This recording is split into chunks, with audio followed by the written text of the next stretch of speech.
5.0, kita baru mau starting di 4.0. Bagaimana? Saya kira ini menjadi tantangan bagi Pak Rektor baru, Pak JJ. Mudah-mudahan tantangan itu betul-betul bisa menjadi bagian yang bisa dipikirkan bersama dengan nanti perangkat-perangkat beliau di masa yang akan datang. Karena kalau kita cuma mau berbicara dalam skala nasional, ya Unhas kan tidak pernah keluar dari 10 besar dan terakhir disampaikan 5 besar. Tapi kita kemudian diperhadapkan pada tantangan untuk masa yang akan datang.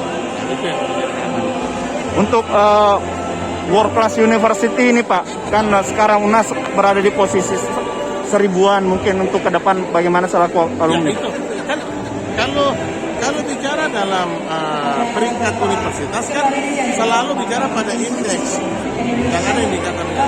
Tetapi yang jelas bagaimana kemudian banyak ide gagasan-gagasan baru yang mengikuti perkembangan teknologi yang secara otomatis mampu mengangkat daripada posisi universitas ini menjadi world class lagi yang lebih. Jadi tidak perlu ada pada persoalan peringkat semata-mata, tetapi betul-betul mampu memikirkan ide gagasan pemikiran-pemikiran baru seperti yang disampaikan tadi oleh Ketua Wali Amanah bahwa era globalisasi sudah masuk pada 5.0 itu.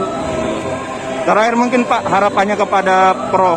JJ selaku rektor baru dan Prof. Dia selaku rektor yang telah selesai menjabat. Pertama saya mau mengucapkan terima kasih buat Prof. Dia yang sudah mengangkat harkat dan martabat UNAS menjadi universitas yang betul-betul sangat diperhitungkan di kancah perguruan tinggi nasional, bahkan di dunia. Nah, kita berharap apa yang sudah ditempatkan oleh Prof. Dia, mudah-mudahan Pak JJ akan bisa melanjutkan dan bisa lebih baik di masa yang akan datang. Itu harapan saya.